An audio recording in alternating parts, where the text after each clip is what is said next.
You're listening to the Teach Better Talk podcast featuring expert educators eager to share progressive tactics to reach more students. Teach Better Talk is created by teachers and fueled by passion. Let's get started.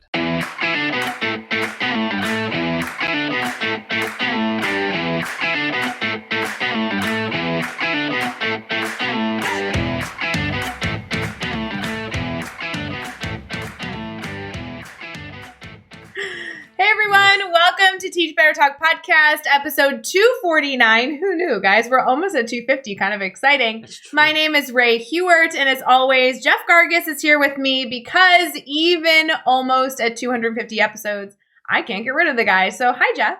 Hi. That was How you doing? kind of mean, but whatever. Okay, define mean. We're almost 250 episodes in. I don't want to hear Rachel it. Hewart. That's how I define mean. Whoa, the drama. My goodness. Guys, we are kicking off hardcore here on for you guys, it's a Thursday morning. Happy Thursday. Happy Thursday. It is Thursday. I love morning, huh? Thursdays are great days. It means that you have accomplished a lot throughout the week and you still have ample time to accomplish more. I do, yeah. I also love Thursdays. My wife is off work, so I see more of her, which is great. Which today, right now, while we're recording this, it's my wife's birthday.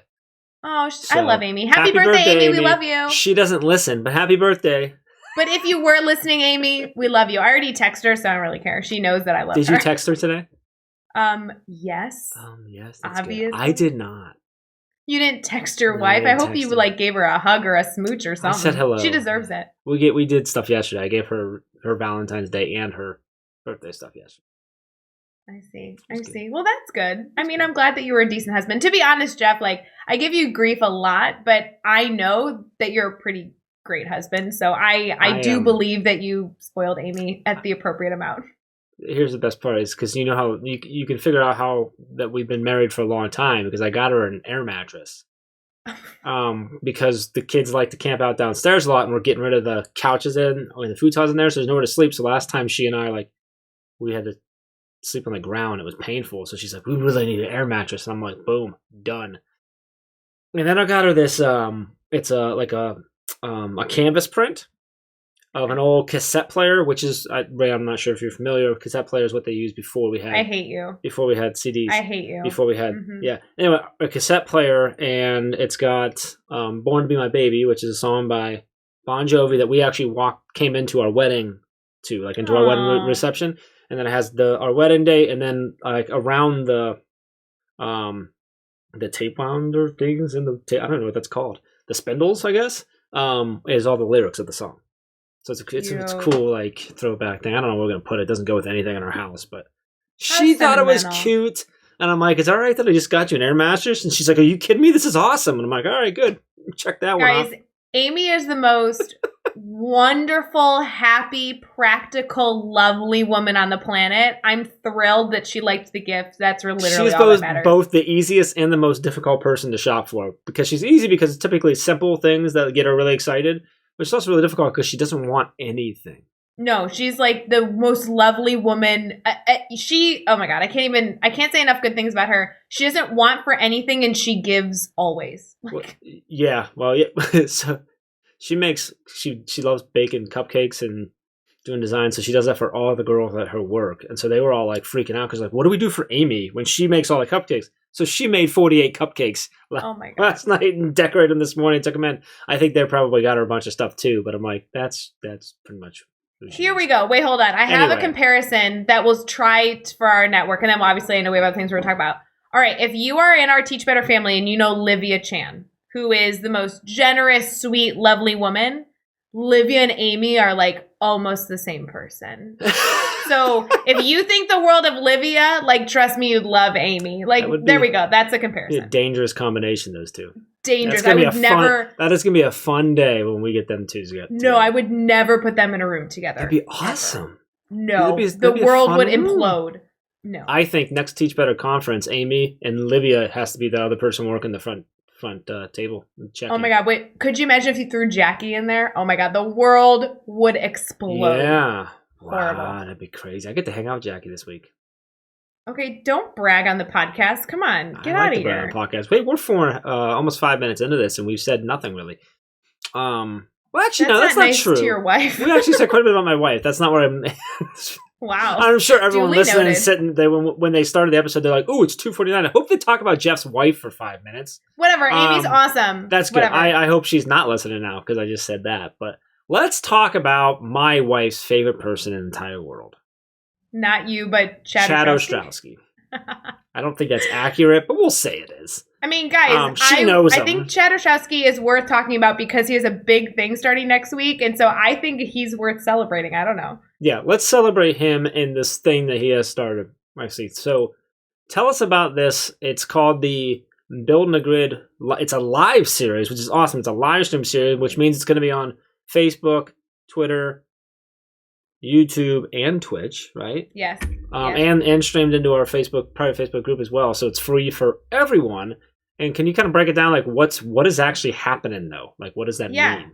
No, absolutely. And it's going to be housed in our academy. So if you miss any of the sessions, they're not only saved on social media platforms, but you'll be able to go to teachbetter.com or teachbetteracademy.com and grab all the sessions. We're going to house them there because so many of you have asked. So we're doing a Build a Grid live series because we get asked to do this all the time.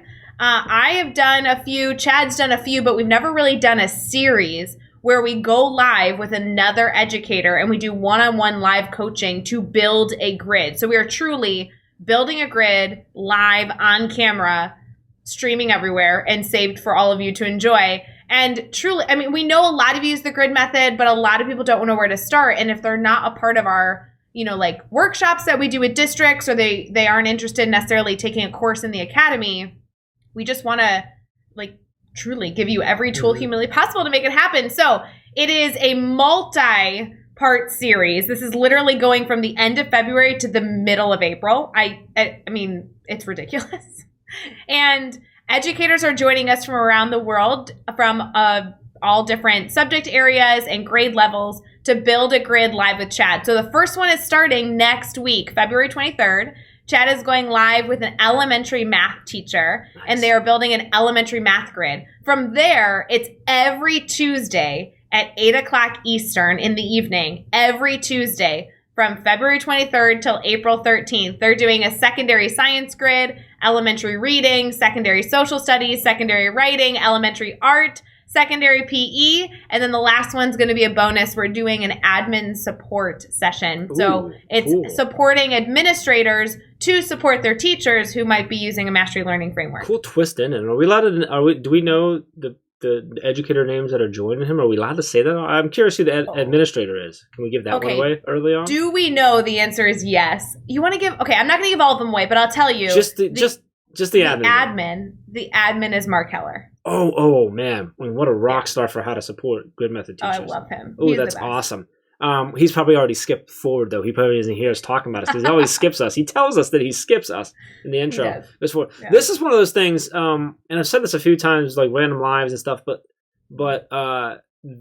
working with educators and like going through the grid creation process is like one of my favorite things in the world to do, which is it's also one of the most challenging because I'm not into the curriculum as much. But watching Chad, and honestly, Ray, not to shock everyone and compliment you, but to watch you and or Chad go through and like get an educator just thinking differently and letting their creativity just flow. Like you guys are both so good at that. It's so much fun to watch. And when you see little things click, you're like, oh. But then even better is when the educator will say, so I want you to watch for this when you're watching. The educator say something that Chad's never heard before, and he'll go, ooh, boom. And it just like unlocks a whole other thing. It's one of my favorite things about what we do, honestly. We do a lot of stuff, but I love that. It's from day one. It's so interesting to say that, Jeff, because we do a lot of stuff. This is something I feel like we always do in the background, though. Like I had 2 phone calls today. It's Monday. And it's 6 o'clock Central right now, 6:30. Mm-hmm. I did 2 of these today where I like sat on the phone with an educator and it was their specific grade level, their specific subject area and the district that they're in. And we like problem solved through sketching out a grid. And they didn't get everything done, but we like built the bare bones. Like what does level 1 look like? What is level 2? How do you build in? What's enrichment opportunities? And we problem solve the whole time. And I always feel so accomplished afterwards. You like hang up the phone and you're like, yes, we just did such good work. But it was only between the educator and the facilitator. And so I'm thrilled that we're live streaming these because there are so many educators that would benefit from being a part of that conversation, either directly or indirectly, from just hearing the thought process, right? Like from the beginning to end. So I'm so excited we're doing this live series. Again, every Tuesday starting February 23rd at 8 o'clock Eastern, Chad is going live with all different types of educators. And this is going to span K-12. And we are really just trying to show you as many examples as possible. So you might be listening and saying, ooh, I want to watch a math grid. And you might benefit from watching the elementary and the secondary because there's different questions that they're going to ask that for that one-on-one coaching. Or maybe you're a high school teacher, but watching the middle school social studies grid might benefit you because you get to see, again, the other questions. So I love that Chad's doing this, and I learn a ton when I watch Chad do it. So I'm excited to tune in. I'm excited about this. Do you know what's something funny? This is really funny that you just went through that. You did 2 of those today. I had 2 different grids today that I did via Google Doc, like just commenting and stuff that I've talked to in the past. So that's really interesting. That's funny. It goes on all the time. I love it. I love it. All the time. Yeah. I can't wait. Let's flip. I also love this episode. This was an awesome episode. Dan Edwards, he is an elementary principal over in the UK. And this dude's a rock star. I mean, we had a blast chatting prior to going live. And then I found out that it was midnight over there. I didn't even think about that. Dude stayed up all night to hang out with us and do this podcast episode. And I'm telling you, man, just little gems dropped all through the entire episode. And just a few of the things that he said, I think I actually say it in the episode, like you need to rewind that back. And I really believe that. So, really enjoy this episode. I know you've had some conversation with Dan prior to this. You were super excited to have him on. Anything you want our listeners to like focus in on or really listen for? Yeah, we always say to go connect with people. I want to be honest. Like, guys, I follow this guy because I get value from following him. So, yeah, go make a connection. That's all true. And you should do that all the time with people on Teach Better Talk. But Dan's something special. Go connect with him. He is a genuinely incredible educator. And I'm excited for all of you to continue to get value from him, not only in this episode, but hopefully far after as well. All right, with that, let's get to episode 249 with Dan Edwards. Hey guys, we'll get right back to this episode, but I do want to give a special shout out to applications opening for Teach Better Ambassadors. I know we've been talking about it a bunch. I'm so stinking excited. February 8th, ambassador applications are opening up over at teachbetter.com/ambassadors. If you are a passionate member of the Teach Better family, if you listen to the podcast, pop into Mastery Chats, enjoy a live session here and there, then you are most likely qualified to apply to be a Teach Better ambassador. There are so many perks. You can read about everything that's included over at teachbetter.com/ambassadors. And on February 8th, you'll see a brand new button there to actually apply to be one yourself. Applications are open February 8th through February 27th. And from there, we will welcome a brand new set of ambassadors to our incredible family. If you love staying connected and doing incredible work to support and collaborate with others, this is the group for you. I'll meet you over at teachbetter.com/ambassadors. But for right now, let's get back to this episode. All right, we are here. We are chatting with Dan Edwards. And Dan, man, it's so awesome to have you on the podcast. I actually really enjoyed just chatting with you here a little bit before. Ray was actually getting off a live stream over all over social media. And so we were chatting a little bit about running and all kinds of cool stuff. So that was a lot of fun. So now I'm even more excited to kind of dive in and just learn more about you and your story and such. But before we get too far into that, man, how are you feeling right now? I'm good. We're just having our February half-term break, which is a week off.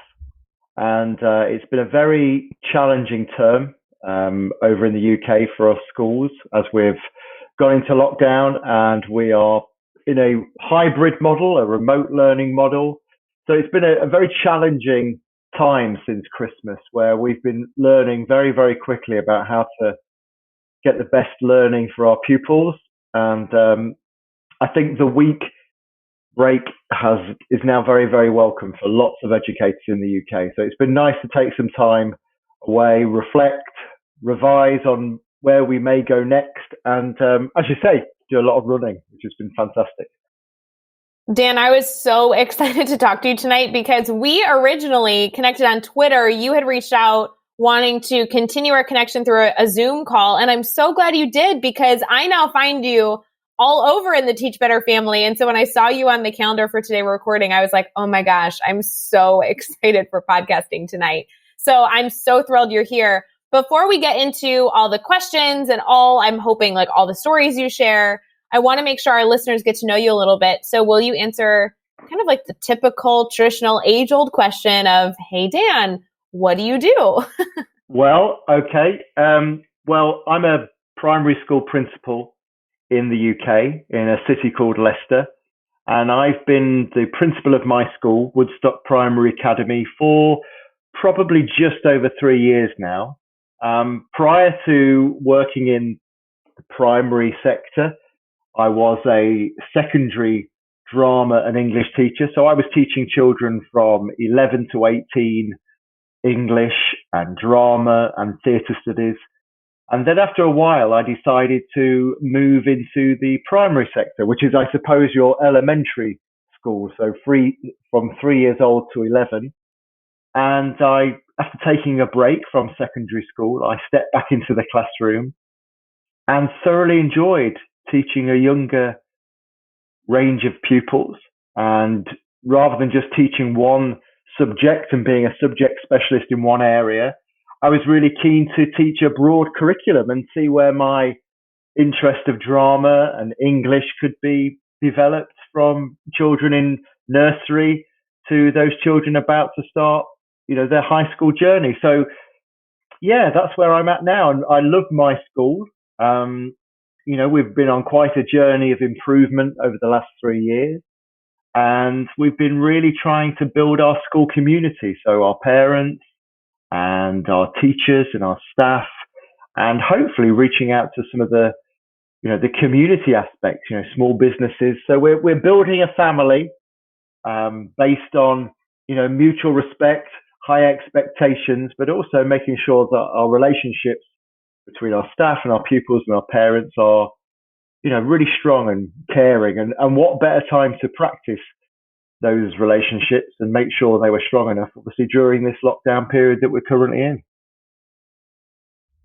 I love your focus on that. You said you're building a family and you're on this 3-year improvement plan that you're trying to create this community. I'd love to hear sort of where your focus is. Is that the primary focus of the 3-year plan? Is it the building the community? And what are some of the ways that you're going about that? And then also just sort of like a secondary is, how has the lockdown of COVID either hindered that, helped that, made that just different? Kind of give us that story of how that's going right now.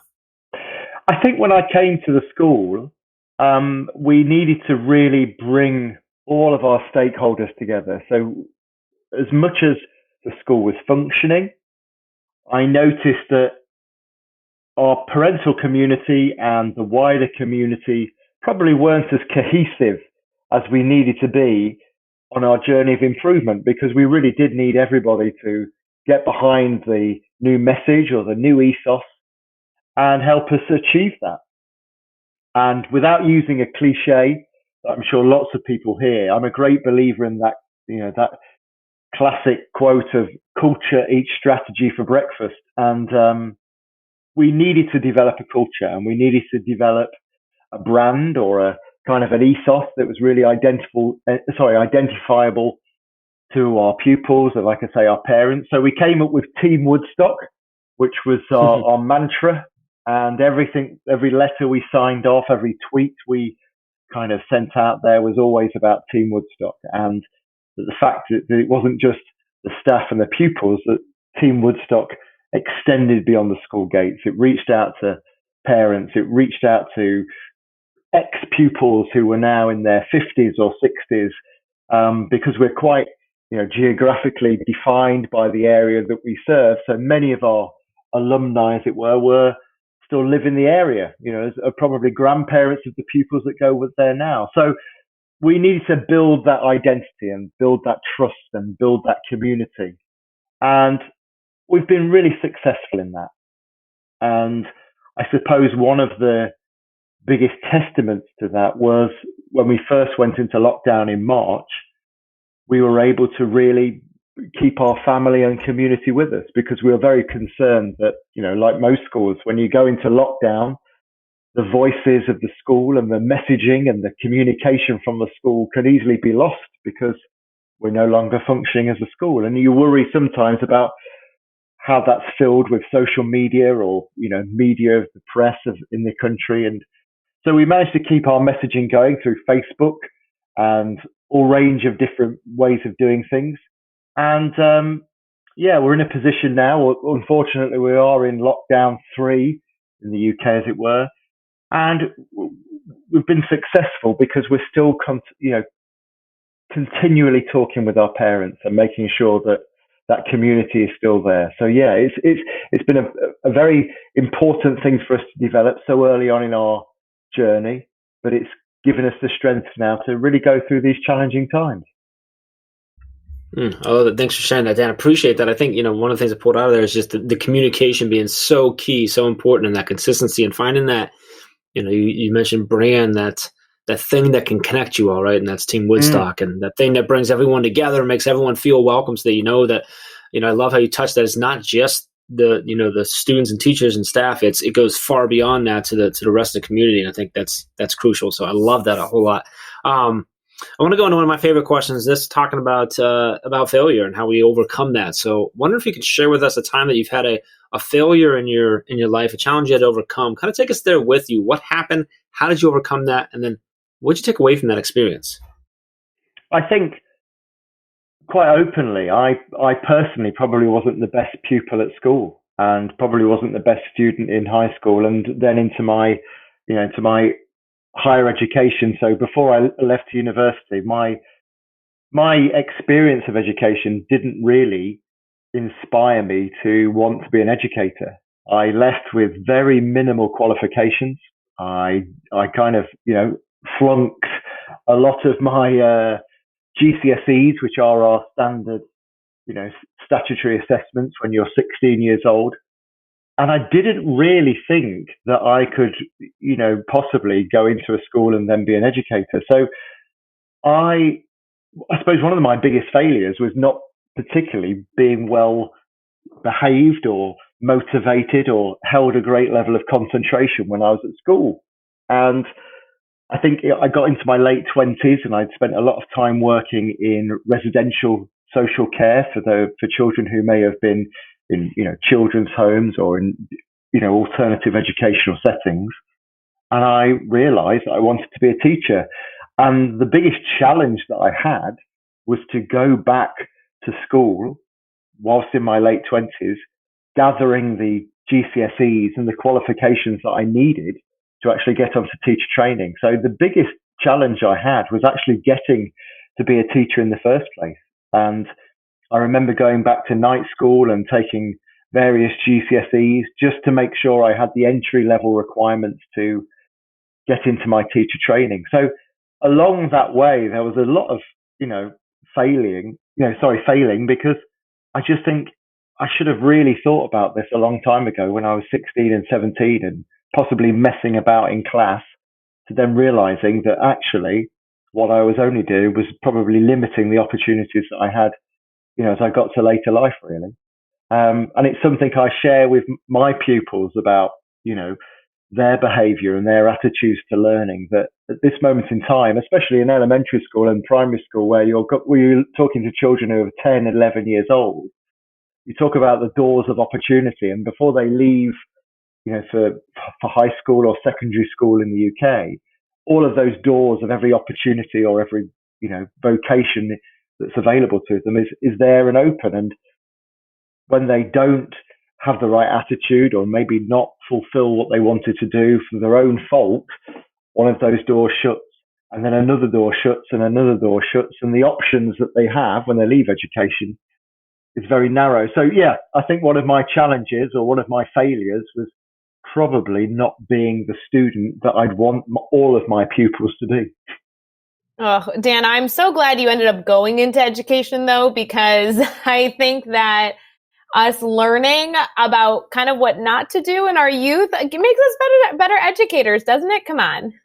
Oh, completely. I mean, I feel very fortunate that I didn't follow an immediate route from, high school or secondary school to university and then straight into teacher training. I felt very secure that the fact that I'd spent a lot of time doing lots of different things before I finally said I wanted to go into teaching and be an educator.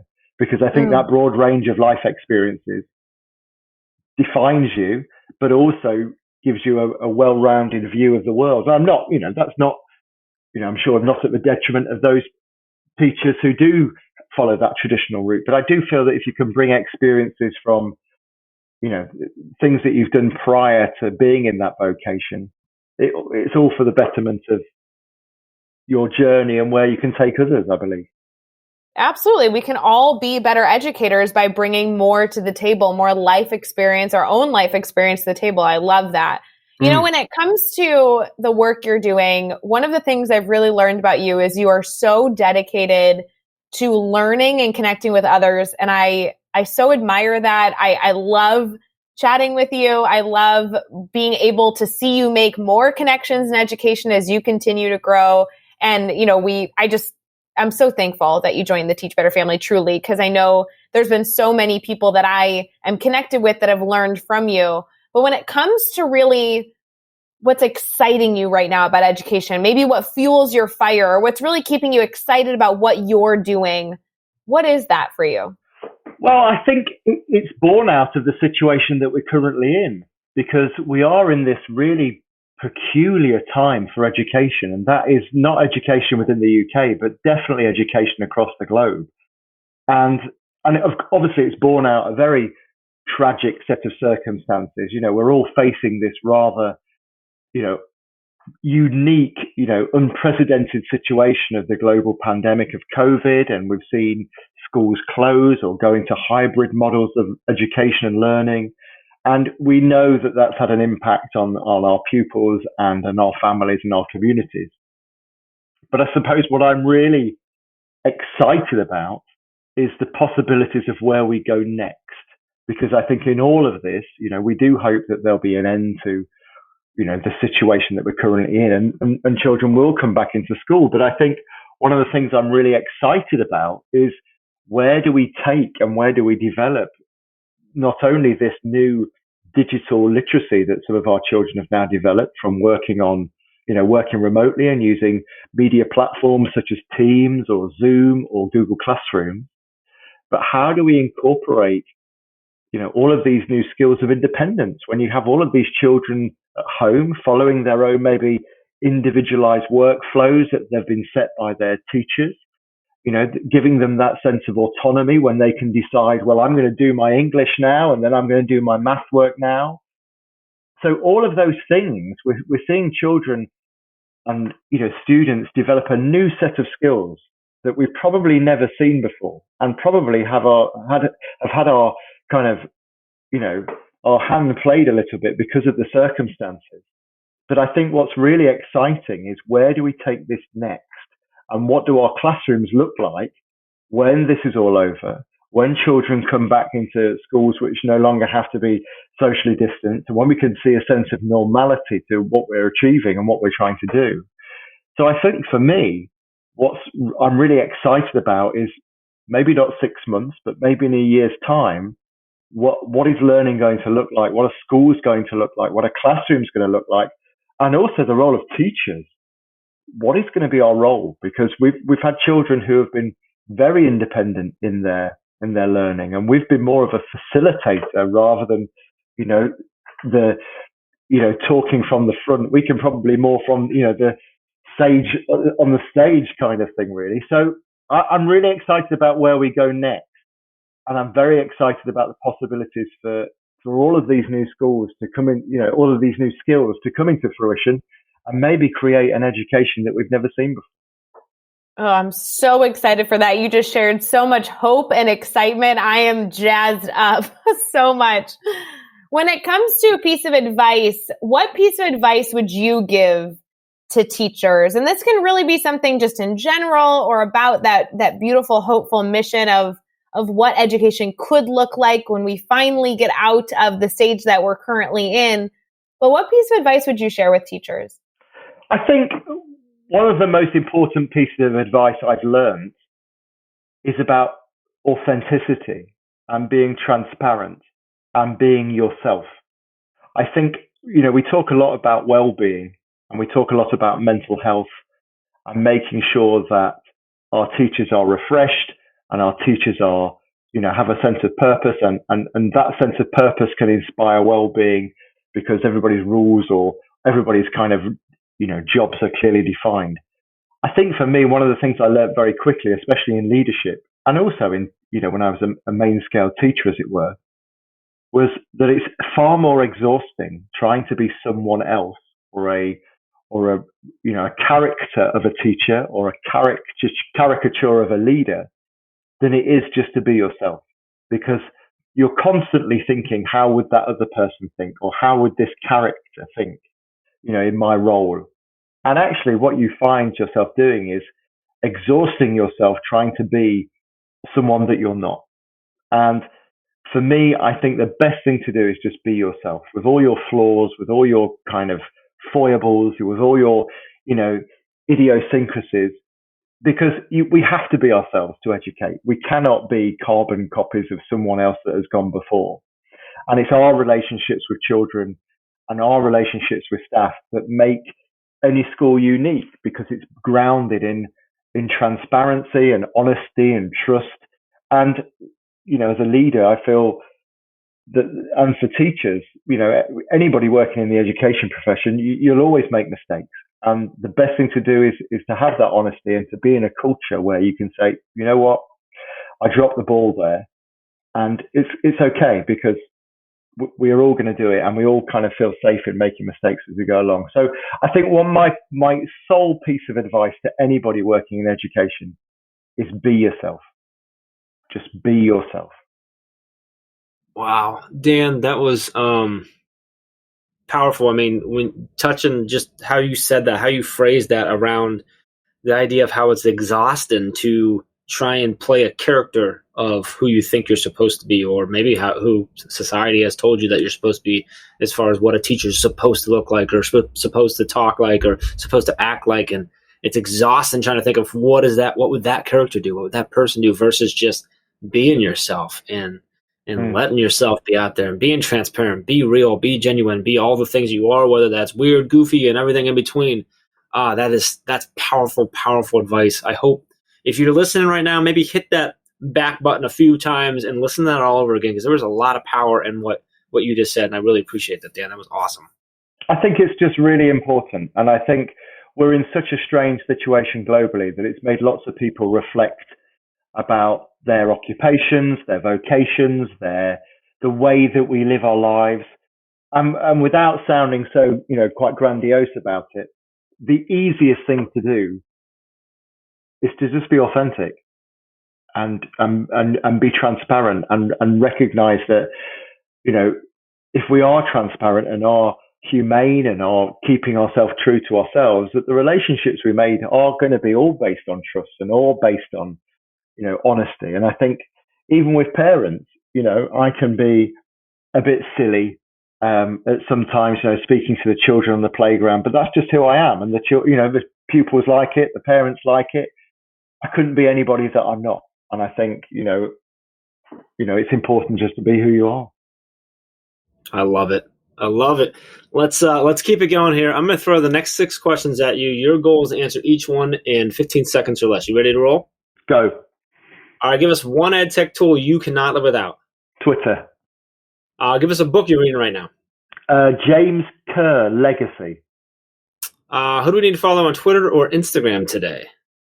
I would say Amy Forrester, who's the behavior writer for Tess.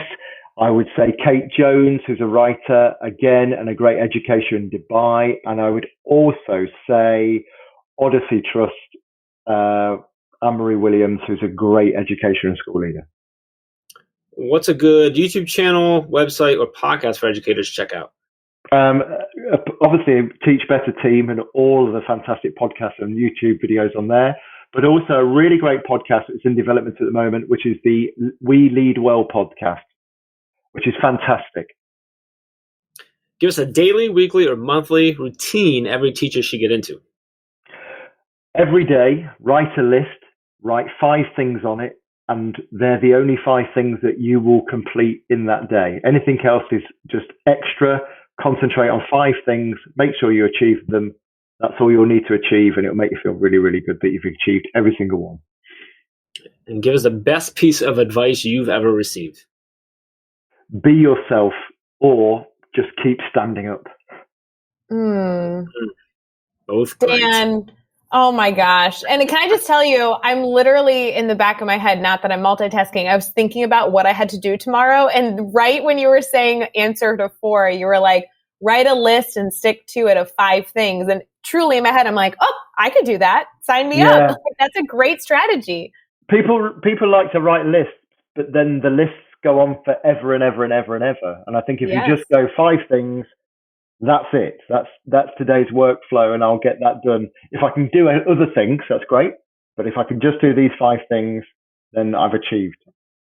Well, and think about that. I mean, geez, anything extra is then like bonus. Then you can celebrate even more. I love that. Jeff, I have 5 things on my to-do list for tomorrow, just so you know. 5? I'm pretty sure there's like 25 that you're making me do. So that's true, but I'm going to write down 5 and I'm going to accomplish all 5. And then who knows, I might get the other 20 done and that will be bonus. Yes, get the bonus. Just make sure that first thing on your list of 5 isn't write a list of over 40 things to do. That's oh, no. Oh, he caught you. It's a defeating object. That's a defeating task at the beginning. Oh my gosh, Dan. I want to make sure everybody can stay connected to you. I know I personally am so thrilled to say that I am a better educator because I'm connected with you.